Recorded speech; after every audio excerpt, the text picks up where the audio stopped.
So we're continuing on with our series, and that Can We Talk? And it's a 4-week series, so we got 1 week left. This is week 3.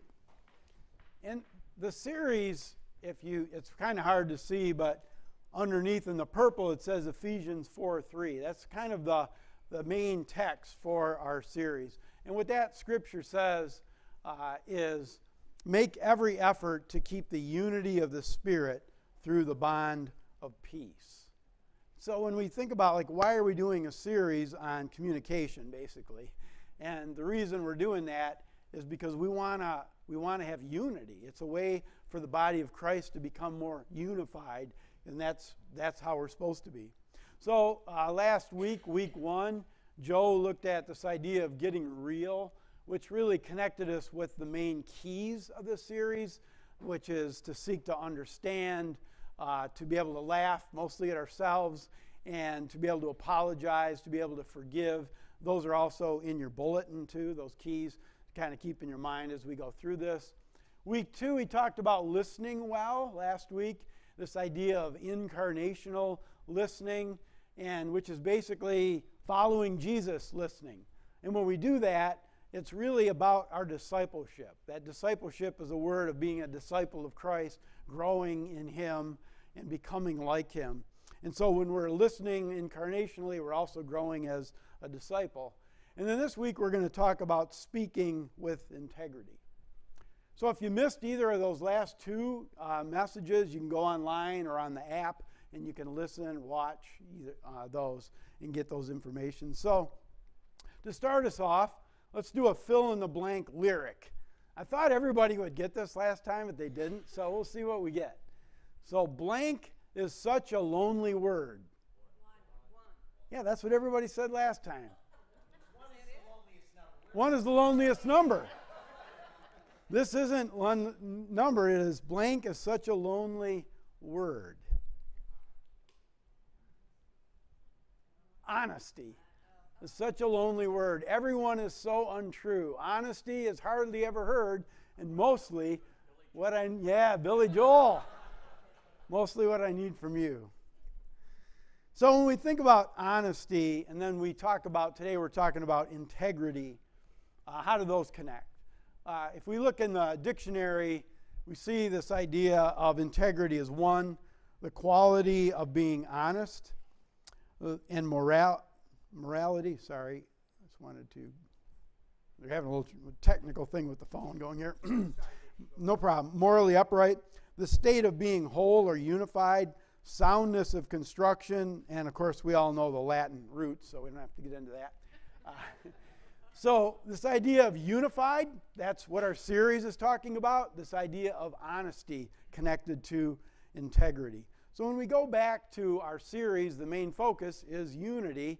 In that scripture in Ephesians 4, Paul the apostle is talking about unity. And past that verse, if you were to read on, he talks about a lot of sort of a crescendo of all these things that lead up to what unity looks like. And he talks about there being one baptism. He talks about Jesus, descending down to the earth and ascending up and giving gifts to people like pastors and teachers and all that. And then we come to verse 13 and he says, until we all reach unity in the faith and in the knowledge of the Son of God and become mature, attaining to the whole measure of the fullness of Christ. Then we will no longer be infants, tossed back and forth by the waves and blown here and there by every wind of teaching and by the cunning and craftiness of men in their deceitful scheming. Instead, speaking the truth in love, we will in all things grow up into Him who is the head, that is Christ. So here we see this idea of unity again in the faith. And then we see this thing, he says, speaking the truth in love, or honestly speaking. So honest integrity. Speaking the truth in love. So who would be a good model for us? Who would be like the ultimate model who speaks the truth in love well? Yeah. Yeah, it could be a human, and it's Jesus. So Jesus, but I didn't think of Jesus.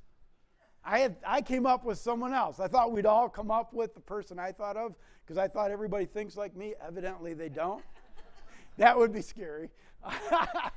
I thought George McFly. I didn't want to go. No, I won't say nothing, Dave. So George McFly. Now, actually, he is probably a good model of how not to speak the truth in love. And the guy he interacts with, Biff, is a guy who doesn't speak the truth in love either. And so, if you've never seen the movie Back to the Future, where this comes from, I really don't know what to tell you. Sorry, I don't know. But one thing I don't really need to set up this clip except to say it really starts off kind of dark because of the projectors.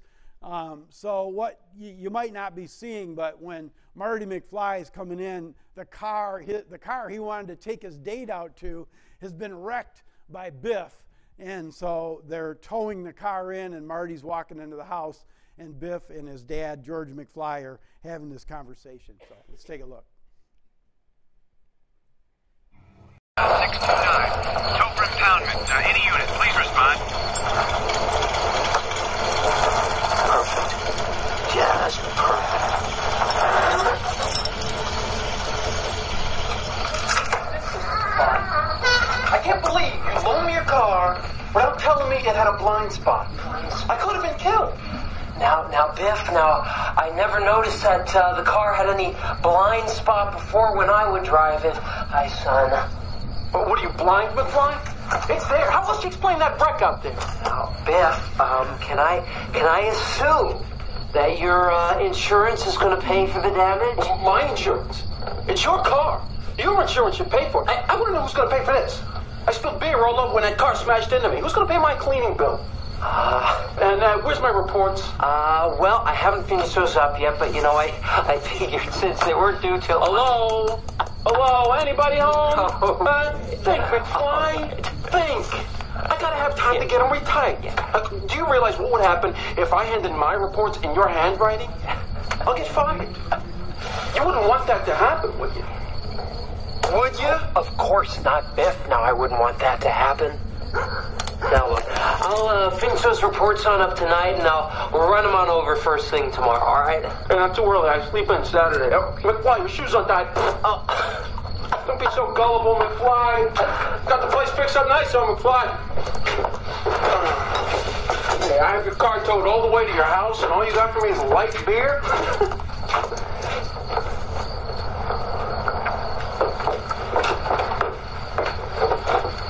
What are you looking at? Say hi to your mom for me. I know what you're going to say, son. And you're right. You're right. But, Biff just happens to be my supervisor, and I'm afraid I'm just not very good at confrontations. I'm just not very good at confrontations. And so, not good at speaking the, can we get the lights back on? Speaking the truth in love. Because McFly doesn't speak the truth in love because he doesn't say anything, right? He just lets Biff do that. So who would be a good model? Well, we found out earlier it is Jesus who would be a good model to speak the truth in love. And Joe brought this scripture up last time. We'll look at it again today from the Gospel of John. It says, the Word, that's another name for Jesus, became flesh and made his dwelling among us. We have seen his glory, the glory of the one and only, who came from the Father, full of grace and truth. So we see this idea that Jesus embodies this. There's a clinical psychologist and a pastor named Kenneth Houck. He started a thing called Stephen Ministries. Some of you might remember that when we had that at Crossroads. And he wrote a book called Speaking the Truth in Love. And one of the things he says about this passage and the one we're looking at in Ephesians 15, he says this, clearly Jesus is the truth become flesh, and being joined to Christ means that you are not just to tell the truth, you are to live a truthful life. In fact, in Ephesians 4:15, the Greek word that is frequently translated speaking the truth is actually a verb, It's actually a participle. And could be translated truthing. You are to behave in such a manner that Jesus, the truth, is evident in all you do. So he's saying here, when we follow that model of Jesus, it really becomes a lifestyle. Not just talking sometimes, saying the truth. It's a lifestyle of living out that truth. So when we get to George McFly, did he tell the truth? No, he didn't say anything, like I said earlier. He kept it in. But what if he were? Because if you know the movie, like this, knocking on the head, grabbing his tie thing's been going on since high school.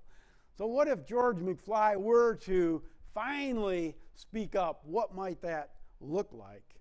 Well, it might look like kapow. Because isn't that what happened when people that are passive, and I get that because I can tend to be more passive, and you hold things in, and then, some little thing happens and kapow, it goes. Well, that's not speaking the truth in love. There's a couple characters in the Old Testament, Jacob and Laban. And Jacob is one of what we call the big three patriarchs. There's Abraham, Isaac, and Jacob. And when Jacob was a young man, he's living at home with his mom and dad, Isaac and Rebekah. And he's like, I want to go get married. And they said, well, don't take a wife here because that will be a foreigner. We want you to marry within our clan. So he travels to this place and he goes there, to where his clan would be. And he sees this beautiful girl named Rachel. And he falls in love. And her dad's name is Laban. And it just happened to be she's part of the clan. And he's like, perfect. So he goes to Laban and he says, I want to marry your daughter. And Laban's like, cool, no problem. Just work for me for 7 years. Oh, okay. So he works 7 years, and then finally the wedding day comes, and his bride's coming down, the aisle with the veil on. And then, in those weddings, they didn't lift the veil for the kiss or anything. So then they go after the wedding and conjugate the relationship, and it's dark because they don't have electric lighting.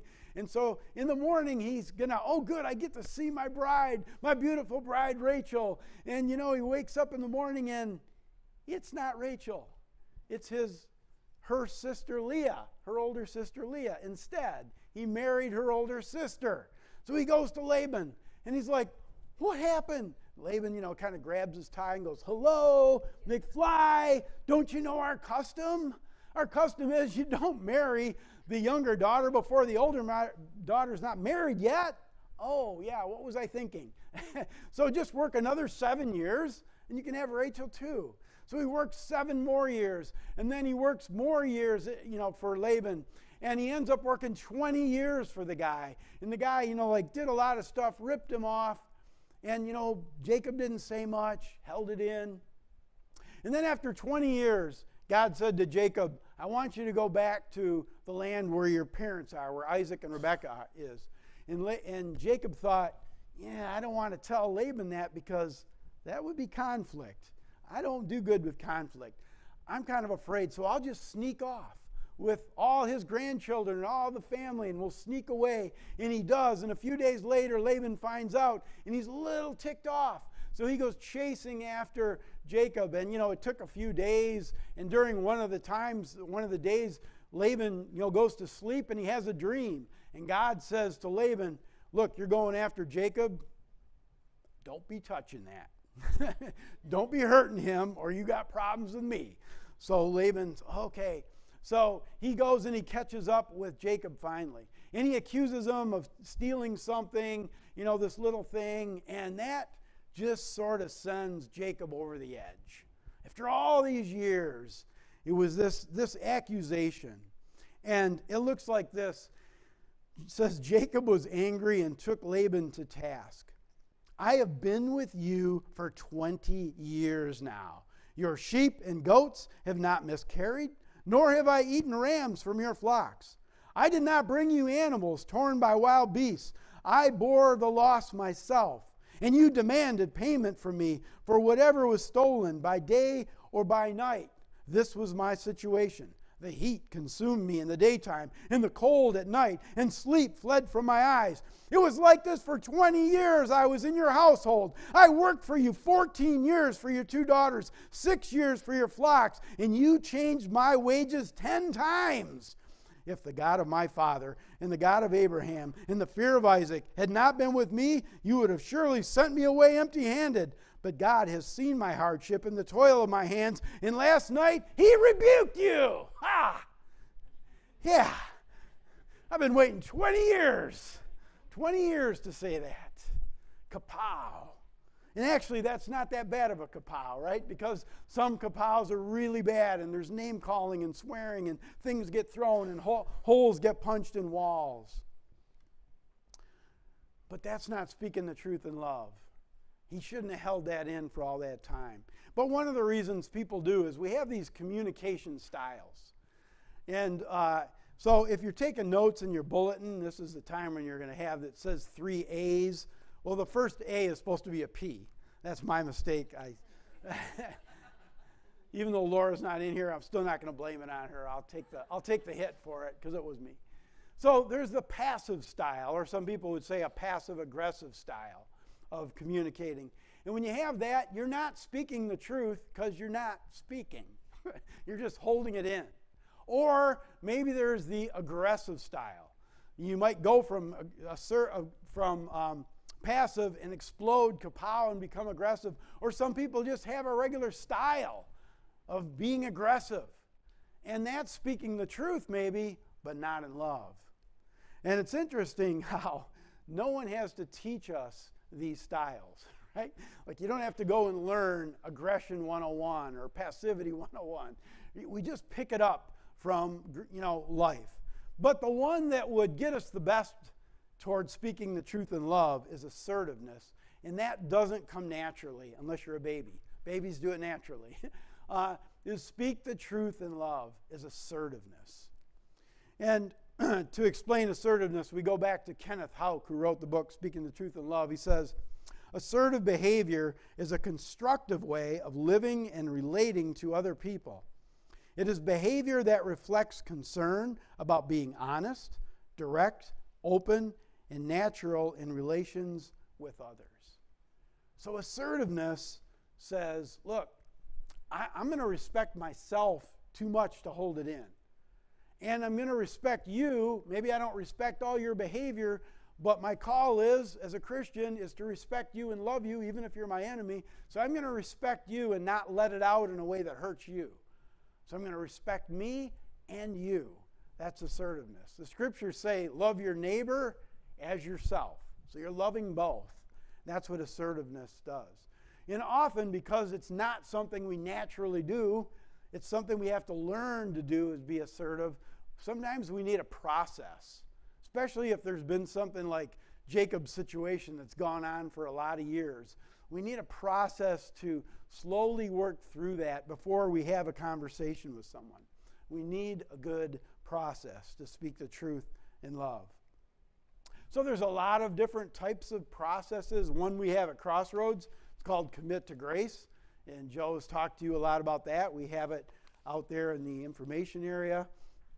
And there's another one we're going to look at that comes from Emotionally Healthy Spirituality. Some of you took that class.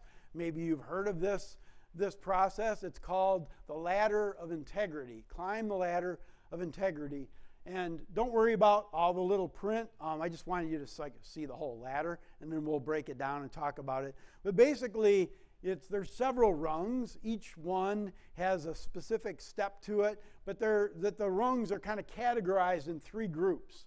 So the bottom ones talk about what's going on inside of me. The middle ones talk about what I value, and the top one talks about what I hope for. And we'll look at those as we go. But the guy who came up with this, his name is Peter Scazzero. He's also the guy that does the whole Emotionally Healthy Spirituality. He said this: the purpose of the ladder of integrity is to help people discover what is going on inside them, to discern what values, and assert themselves in a respectful, non-blaming way.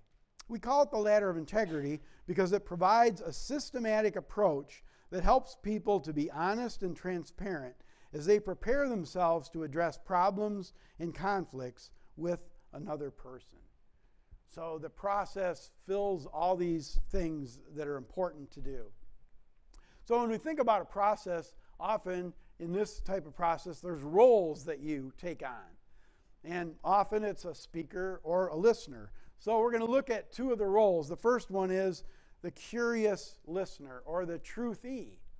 Remember, if speaking the truth in love is truthing, then if you're speaking, you're the truther. If you're receiving, you're the truthee.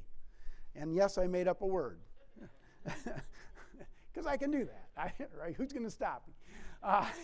So now Joe talked a lot about listening last time, so I don't want to reinvent the wheel. And he talked about incarnational listening.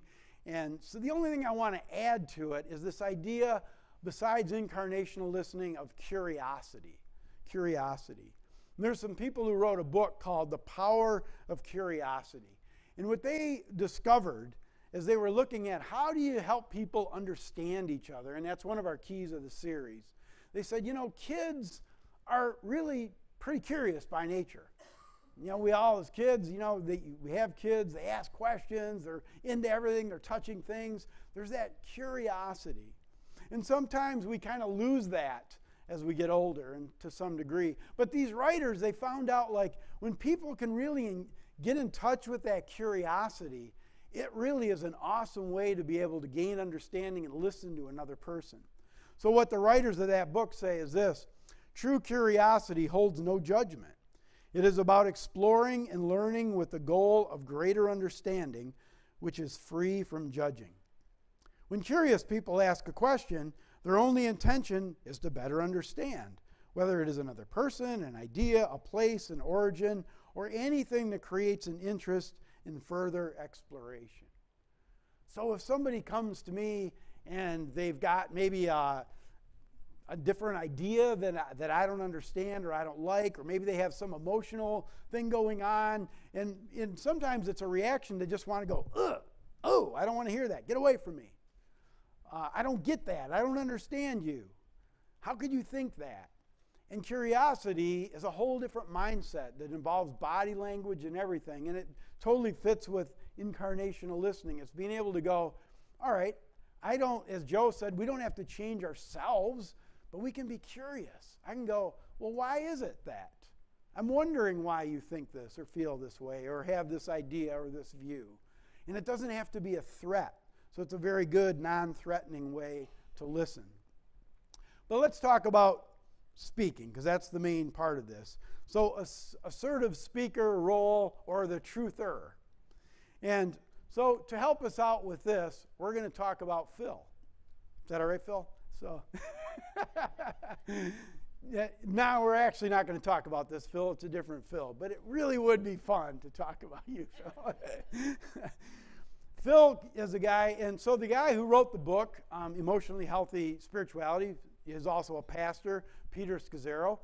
And so he also, big shock, he wrote a book called The Spiritually Healthy Leader. And so one of the things he likes to do in his church is make sure the leadership in his church are emotionally healthy. And so they had hired this new guy, Phil, and maybe it was you. Did you work there? No. They hired this new guy, Phil. And, Peter Scazzero and his wife, Jerry, Phil had been there, I think, 6 months, and they were watching him, and they're like, he's kind of like a George McFly. They didn't really say that, but they're kind of noticing he's just one of these guys that just sort of, holds it in, and he's not asserting himself, and they're thinking, this isn't going to be healthy if this keeps going. We got to help Phil. So they kind of took them under his wing. They wanted to mentor him. They said, why don't you come along with us to our classes, and you can become part of that. So Phil, being a good passive person, says yes, because he never says no. And he does that. And so they said, we want you to do this, climb the ladder of integrity. Do you have a situation to do that with? And Phil said, yeah, I do. And so he explained what happened. So it was Saturday before Easter Sunday at the church. And those of you who have been around church know Easter Sunday, that's the big day. That's the big grand day. And so it's Saturday night before, and they're at a big church. And one of the things they're going to do on Sunday morning is have a baptism. So this all has to be organized way ahead of time and everything. And so it's Saturday night. Well, another thing they do as spiritually healthy leaders is they have a thing called Sabbath, which is just having a day where you make sure you rest. Well, Saturday night before Easter, it was Phil's Sabbath, and it was also his first wedding anniversary. So that day was going to be planned to just hang out with his bride and, have his Sabbath.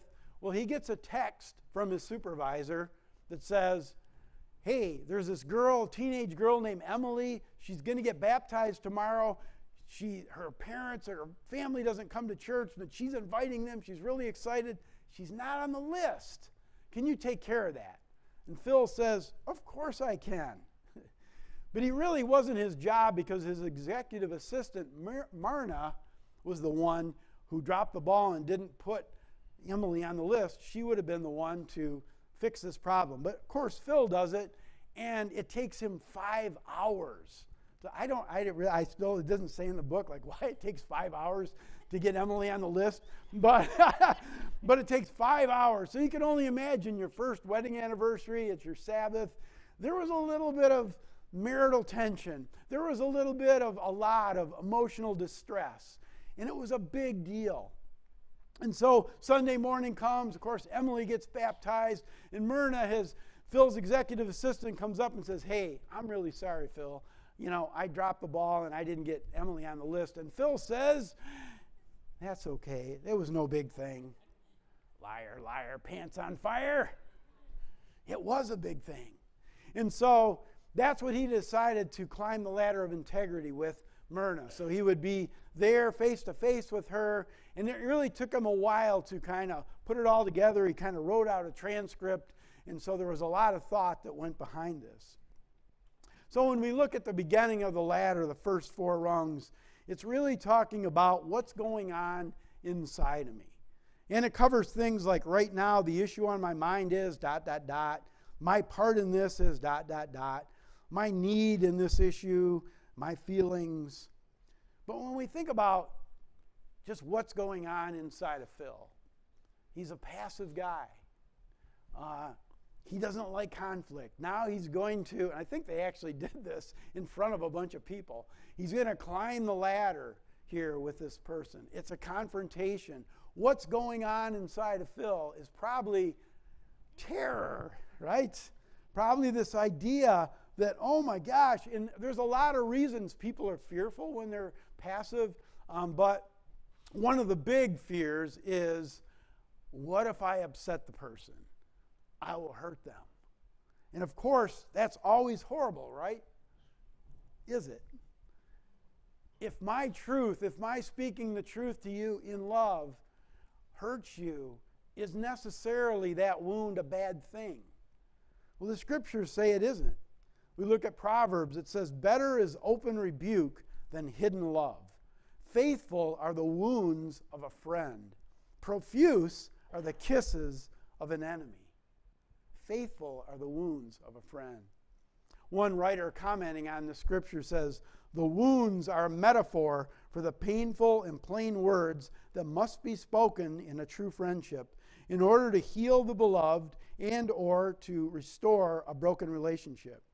If one knows the person delivering the painful word truly loves him or her, he can be confident that the painful words aim to do him good.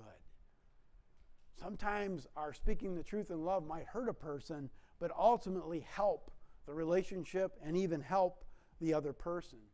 And Phil, as he was coming to grips with all this, he was realizing, you know what, really, if I hold this in, this isn't going to help our relationship. I need to say this to Myrna. And so when he was talking to Myrna, he said, I believe telling you this will benefit our relationship because you'll know that I can be honest with you. Because really, how can she trust him in the future? She might think, oh yeah, you're saying it's no big deal, but is it really? What's going to happen a week from now, a month from now? And so even though it might hurt to say it, it's good to go ahead with that. One thing too, when we talk about fears, what's going on inside of us, there's fears that go on for aggressive people too. People that are aggressive, often the fear is, I'm afraid no one will hear me unless I'm really loud, really angry, and I really power up. So for them to be assertive is a scary thing too. Just thought I'd throw that out. Okay, so Then we look at the next 4 rungs of the ladder that focuses on what do I value. And it says things like, this issue is important to me because I value ... and I violate that value when. Or I'm willing or not willing to. Or one thing I could do to improve the situation is. The most important thing I want to know is ... When we think about this idea of value, and when we're thinking about how to address all this, another thing another word to use is a longing. You know, often as a counselor, I see couples, and they'll be talking, sometimes arguing, and you know, one of the things I'm doing is I'm thinking, I think this person wants something. They're longing for something, but they're struggling of a way to ask for it. And, you know, there's someone who's watched couples way longer than me and videotaped them for many, many more years. And I can't mention his name because Dave Kurt's in the room, but he says, behind every complaint is a deep personal longing. Behind every complaint is a deep personal longing. And I think I just see that time and time again. But often, because of the style, like if you're, like let's say, you know, you want to go out on a date night with your spouse. And you're thinking, I just want to go to the movies and I want to go to dinner. That's what I long for. But maybe you're more of an aggressive type person. And you're kind of, you know, and so the way you try to say this is you say, you never take me anywhere. You never want to do anything. Okay? And a passive person would say nothing. They would just go, yeah, figures. They're not going to ask me. So the aggressive person, Sue Johnson calls it a protest. Protest and says, you never take me anywhere. Where's that likely to go? What's the other person going to say? They're probably going to say something like, what do you mean? Didn't we just go to the Coney Island last week? Well, yeah, but that was, yeah, but no. And now they get this volley going, criticism, defensiveness, back and forth, and they're talking about restaurants and how many times you did this and didn't do that, and all this goes on, and they miss the longing. The real issue is the longing. And if that one spouse were to say it this way, hey, babe, you know what I'd love? Like last month we went out. I love that. I would love it if we could go this weekend to the movies and go to dinner. That would probably end up being a different conversation because the longing gets in touch with. And so as Phil was going through this process talking to Myrna, he said this. He said, I value truthfulness and having integrity within myself. That was his longing. When I'm not honest with myself or others, I violate my own integrity. And I don't like that. And he told her that. So then when we get to the top 2 rungs of the ladder, it focuses on what do I hope for? I hope and look forward to. I think my honest sharing will benefit our relationship in this way. And this is what he said to Myrna. I look forward to more opportunities in our future working relationship to be a sign of the kingdom to our community. I hope that you feel free to come to me as well. So he's saying, first thing, I hope that if we do this right and we can have these kind of talks more, it's going to be a sign of what the gospel looks like to other people in the church community and to the community bigger than that. And also, on a personal level, I hope that we'll be able to have a better relationship and that it'll be built better on trust. That's what I hope for. So as we kind of summarize the whole thing, this idea of speaking the truth in love, speaking with integrity, we want to use the assertive style. We want to find a good process, and there's lots of them out there. We have, like I said, we have Commit to Grace. That's a process. There's Climb the Ladder of Integrity. You can even get that online. Maybe you need like a process with a third party involved, a pastor, a friend, a counselor, because you know this is something that might take some work. When Phil did this, it took him several weeks, I think, to actually come up with this whole thing. But it's good to find a process. And then finally, take on whatever your role is in the process. do it the best you can. It won't be perfect. If you're the curious listener, if you're the truther speaking assertively, to just say, I'm going to try to do the best I can with this. So our call to faith today, simple question, who do I need to speak with integrity to?